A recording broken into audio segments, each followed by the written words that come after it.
UPSC के ईएसआईसीडीडी exam में कितनी स्टेजेस होती हैं? क्या इस एग्जाम में नेगेटिव मार्किंग भी है? इस एग्जाम के रिक्रूटमेंट टेस्ट का पैटर्न क्या है? इस एग्जाम के इंटरव्यू का पैटर्न क्या है? क्या इस एग्जाम में इंटरव्यू ऑनलाइन भी होता है? तो ऐसे बहुत सारे डाउट हमारे मन में हैं अगर हम ईएसआईसीडीडी एग्जाम की तैयारी कर रहे हैं। तो यहाँ पर इस वीडियो में मैं आप लोगों को कंप्लीट इन्फॉर्मेशन देने की कोशिश करूंगा regarding the pattern for ESICDD exam. तो आपके लिए बहुत ही इंपॉर्टेंट वीडियो है अगर आप इस एग्जाम की तैयारी कर रहे हैं। लेकिन आगे बढ़ने से पहले मैं आप लोगों से रिक्वेस्ट करूंगा कि इस एग्जाम की प्रिपरेशन का एक बहुत ही इंपॉर्टेंट रिसोर्स है पीवाईक्यूज, जिनको आप विद आंसर की डाउनलोड कर सकते हैं। आपको लिंक इस वीडियो के डिस्क्रिप्शन में मिल जाएगा। आप 2022 के ईएसआईसीडीडी एग्जाम और 2012 के ईएसआईसीडीडी एग्जाम को डाउनलोड कर सकते हैं। अब दोस्तों शुरुआत करते हैं इस वीडियो की, जहां पर हम कंप्लीट पैटर्न डिटेल की बात करने वाले हैं for employ state insurance corporation deputy director post exam. तो हम यहाँ पर क्या क्या डिस्कस करने वाले हैं। सबसे पहले हम बात करेंगे कि भाई कितनी स्टेजेस में पूरा प्रोसेस कंप्लीट होता है, ताकि आप लोगों को क्लैरिटी मिले कि भाई आपको इस एग्जाम को कैसे अप्रोच करना चाहिए। फिर हम बात करेंगे कि भाई रिक्रूटमेंट टेस्ट का पैटर्न क्या है इस एग्जामिनेशन के। फिर हम इंटरव्यू के पैटर्न को डिस्कस करेंगे। तो आप लोगों को यहाँ पर कंप्लीट डिटेल मिलने वाले हैं रिक्रूटमेंट टेस्ट के पैटर्न के और इंटरव्यू के पैटर्न के। और दोस्तों इसके बाद मैं आप लोगों को कुछ कॉमन डाउट्स जो होते हैं इंटरव्यू के रिगार्डिंग या फिर रिक्रूटमेंट टेस्ट के रिगार्डिंग, उनको भी सॉल्व करने की कोशिश करूंगा। अब सबसे पहले हम बात करते हैं कि कितनी स्टेजेस होते हैं ईएसआईसीडीडी एग्जाम में। दोस्तों एम्प्लॉय स्टेट इंश्योरेंस कॉर्पोरेशन का जो डिप्टी डायरेक्टर पोस्ट का एग्जाम है, ये 2 स्टेज का प्रोसेस फॉलो करता है। जैसे एपीएफसी या फिर यूए एग्जामिनेशन में आप लोगों को 2 स्टेजेस देखने को मिलते थे, वैसे ही यहाँ पर भी आप लोगों को 2 ही स्टेजेस देखने को मिलेंगे। अनलाइक सिविल सर्विस एग्जाम जहां पर 3 स्टेजेस होते हैं, प्रीलिम्स, मेंस, इंटरव्यू, यहाँ पर आप लोगों को इंटरमीडिएट वाली जो स्टेज है, फेज 2 वाली जो स्टेज है, मेंस वाली जो स्टेज है, वो देखने को नहीं मिलेगी। यहाँ पर पहले एक प्रीलिम्स टाइप का रिक्रूटमेंट टेस्ट होता है और फिर सीधा आप लोगों को इंटरव्यू देने का मौका मिलेगा। यहाँ पर प्रीलिम्स के बाद आपको कोई मेंस एग्जामिनेशन नहीं देना है। तो यहाँ पे सबसे पहली स्टेज है रिक्रूटमेंट टेस्ट, जो कि स्टेज 1 है। 300 मार्क्स की स्टेज होती है और एक ऑब्जेक्टिव ऑफलाइन पेपर यहाँ पर कंडक्ट होता है। ऑब्जेक्टिव का मतलब क्या है कि भाई सारे के सारे क्वेश्चन जो होंगे वो एमसीक्यू बेस्ड होंगे, मल्टीपल चॉइस क्वेश्चन होंगे, जहां पर एक क्वेश्चन उसके 4 ऑप्शन होंगे। आपको एक भी सब्जेक्टिव या फिर डिस्क्रिप्टिव क्वेश्चन देखने को नहीं मिलेगा। ठीक है, तो यहां पर आप लोगों का मल्टीपल चॉइस क्वेश्चन है। दूसरी बात, ऑनलाइन का मतलब क्या है, ऑफलाइन का मतलब क्या है कि यहाँ पर आप लोगों को फिजिकली जाकर पेपर देना पड़ेगा एग्जाम सेंटर में, और आपके हाथ में इन्विजिलेटर जो होगा वो एक पेपर देगा अलॉन्ग विद ओएमआर शीट। आपको ओएमआर शीट में राइट आंसर मार्क करने हैं। ओएमआर शीट सबमिट करके पेपर घर लेकर आप वापस आ जाएंगे। तो यहाँ पर आप लोगों का ऑफलाइन ऑब्जेक्टिव पेपर है, just like UPSC prelims exam ये रिक्रूटमेंट टेस्ट कंडक्ट होता है, बट यहाँ पर कुछ डिफरेंसेस हैं पैटर्न में। 300 मार्क्स का ही पेपर होगा। रिक्रूटमेंट टेस्ट आप लोगों का 300 मार्क्स मतलब 75% वेटेज कैरी करता है ओवरऑल एग्जाम स्कीम में। जो टोटल पेपर है आप लोगों का ईएसआईसीडीडी एग्जाम का, वो 400 मार्क्स का होता है, जहां पर 300 मार्क्स का रिक्रूटमेंट टेस्ट है और 100 मार्क्स का इंटरव्यू है। रिक्रूटमेंट टेस्ट की जो कट ऑफ बच्चा क्वालिफाई कर लेगा वो सेकंड स्टेज पे जाएगा, जो कि फाइनल स्टेज है, वो है इंटरव्यू स्टेज। इंटरव्यू स्टेज आप लोगों की 100 मार्क्स कैरी करती है और यहाँ पर आप लोगों को ऑफलाइन इंटरव्यू देना पड़ता है। ऑफलाइन का मतलब क्या है कि भाई आप लोगों को दिल्ली में जो यूपीएससी का ऑफिस है धौलपुर हाउस में, वहां पर जाकर आप लोगों को इंटरव्यू देना पड़ेगा। तो आप लोगों को सबसे पहले इस क्वेश्चन का आंसर मिल गया कि भाई कितनी एग्जाम स्टेजेस होती हैं। 2 एग्जाम स्टेजेस होती हैं, just like UPSC APFC new exam, recruitment test and interview are the stages here. अब बात करते हैं कि भाई रिक्रूटमेंट टेस्ट का पैटर्न क्या है। देखो रिक्रूटमेंट टेस्ट जब आप देने जाते हैं तो यहां पर आप लोगों को सबसे पहले मैं बता दूं कि आपको पेपर में टोटल 2 घंटे का टाइम मिलता है, 120 मिनट्स का टाइम मिलता है। ये पेपर जो है 120 मिनट्स में आप लोगों के सामने 120 क्वेश्चन लेकर आएगा। हर क्वेश्चन 2.5 मार्क्स के होंगे, तो टोटल जो पेपर होगा वो आपका 120 इंटू 2.5 300 मार्क्स का होगा।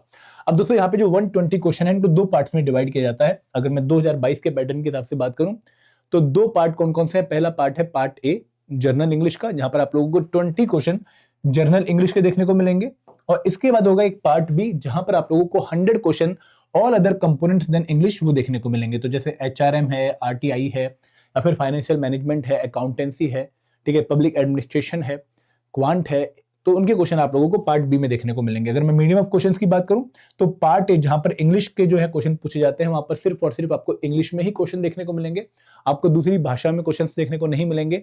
और अगर मैं पार्ट बी की बात करूं जहां पर कंपोनेंट्स अदर देन इंग्लिश के क्वेश्चन होते हैं, वहां पर आप लोगों को क्वेश्चन इंग्लिश में भी देखने को मिलेंगे और हिंदी भाषा में भी देखने को मिलेंगे। तो यहाँ पर आप लोगों को बाइलिंगुअल पेपर देखने को मिलेगा। इसके बाद दोस्तों आप लोगों को यह भी याद रखना है कि यहाँ पर नेगेटिव मार्किंग है। अगर आप किसी भी क्वेश्चन का आंसर गलत लगा देते हो तो उस क्वेश्चन के जितने मार्क्स हैं 2.5, उसकी 1/3 यानी कि 0.833 की पेनल्टी आपको लगेगी फॉर एवरी रॉन्ग आंसर। ये बात आप लोगों ने ध्यान रखनी है। तो यहाँ पर नेगेटिव मार्किंग बहुत ज्यादा है और स्टैंडर्ड यूपीएससी की जो नेगेटिव मार्किंग होती है 1/3, वो यहाँ पर भी है। अब दोस्तों यहाँ पर अगर आप किसी क्वेश्चन का आंसर गलत लगाते हो वो तो नेगेटिव मार्किंग हो गई।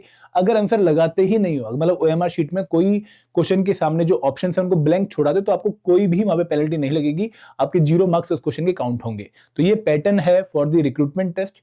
अब दोस्तों यहाँ पे रिक्रूटमेंट टेस्ट में ना, जब आप पेपर देके घर आते हो, आप अपने मार्क्स कैलकुलेट करते हो, रिजल्ट आता है, तो वो यहाँ पर आपको ध्यान नहीं रखना है कि यहाँ पर एक ओवरऑल कट ऑफ आती है रिक्रूटमेंट टेस्ट की, जो आपको क्वालिफाई करनी होती है।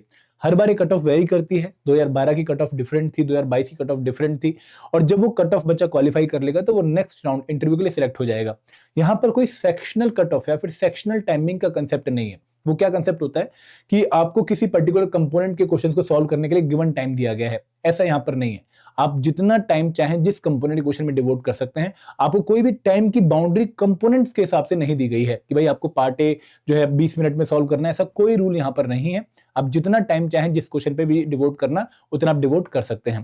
दूसरी बात कि यहाँ पर सेक्शनल कट ऑफ नहीं है। सेक्शनल कट ऑफ भाई आपको हर कंपोनेंट में इतने मार्क्स सिक्योर करने ही पड़ेंगे, ऐसा भी यहां पर रूल नहीं है। आप ओवरऑल कट ऑफ अगर क्वालिफाई करते हैं रिक्रूटमेंट टेस्ट की, भले आपने किसी कंपोनेंट का एक भी क्वेश्चन अटेम्प्ट किया हो, तो भी आप नेक्स्ट राउंड के लिए सिलेक्ट हो जाएंगे। तो यहाँ पर सेक्शनल टाइमिंग का भी कंसेप्ट नहीं है, और यहाँ पर सेक्शनल कट ऑफ का भी कंसेप्ट नहीं है। यहाँ पर एक रिक्रूटमेंट टेस्ट की कट ऑफ होती है जो कि हर बार वेरी करती है।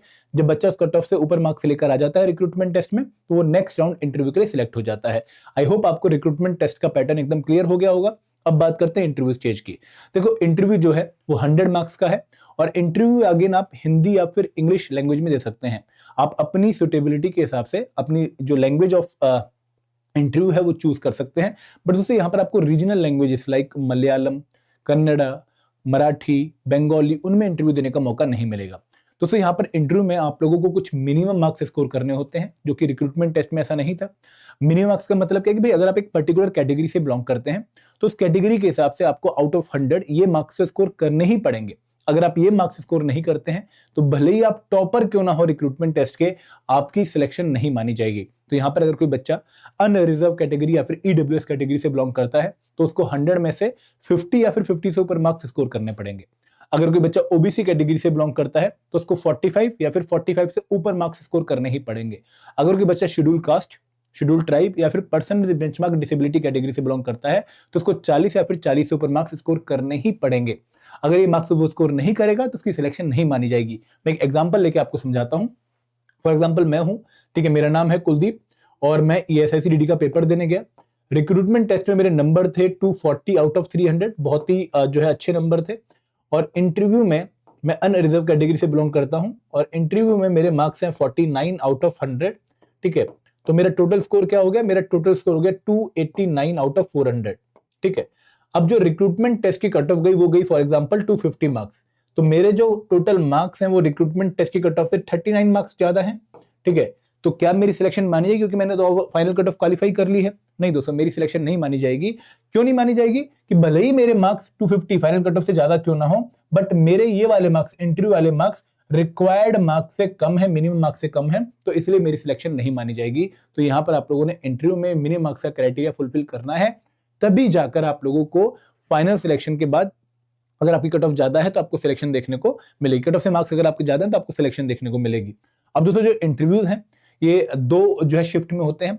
तो जनरली जब इंटरव्यू का जो है शेड्यूल आपके सामने आएगा, तो वहां पर कुछ बच्चों को मॉर्निंग शिफ्ट फोरनून सेशन में बुलाया जाएगा, जहां पर आप लोगों का रिपोर्टिंग टाइम 9 बजे होता है। लगभग एक स्लॉट में 20 लोगों को बुलाया जाता है, और एक दिन में 40 लोगों को बुलाया जाता है। सेकंड शिफ्ट आफ्टरनून शिफ्ट होती है, जहां पे अगेन 20 लोगों को बुलाया जाता है, वहां पे रिपोर्टिंग टाइम 12 PM होता है।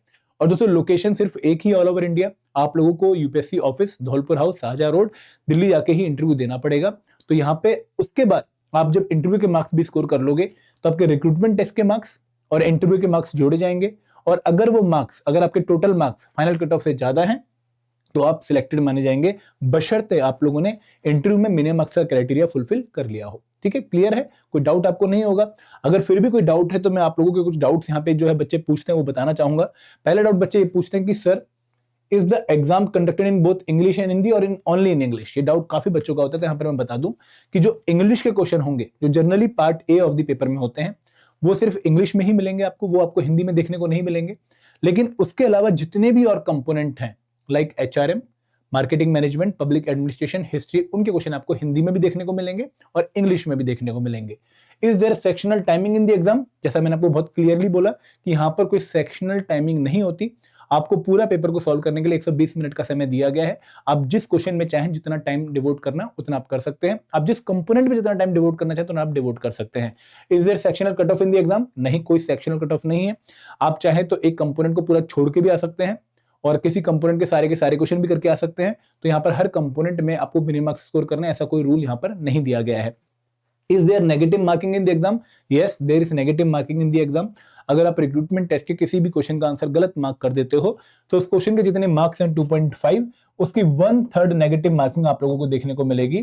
तो 0.833 मार्क्स की पेनल्टी लगेगी for every wrong answer you have marked in the OMR sheet. और दोस्तों लास्ट डाउट बच्चों को क्या आता है कि जो क्वेश्चन है क्या वो सब्जेक्टिव होंगे या फिर ऑब्जेक्टिव होंगे? तो यहाँ पर सारे के सारे जो क्वेश्चंस हैं वो 120 के 120 क्वेश्चंस ऑब्जेक्टिव यानी कि MCQ नेचर के होंगे। मल्टीपल चॉइस क्वेश्चन होंगे जहां पर एक क्वेश्चन और 4 ऑप्शंस आपको देखने को मिलेंगे। तो दोस्तों ये था पैटर्न के बारे में सारी इंफॉर्मेशन। आई होप आपको काफी क्लैरिटी मिल गई होगी। आपके जितने डाउट भी थे वो भी रिजॉल्व हो गए होंगे। लेकिन अगर फिर भी पैटर्न के रिगार्डिंग कोई डाउट है आप लोगों का तो आप लोग कमेंट सेक्शन में मेंशन कर सकते हैं। This is all from my side. Thank you very much. जय हिंद, जय भारत।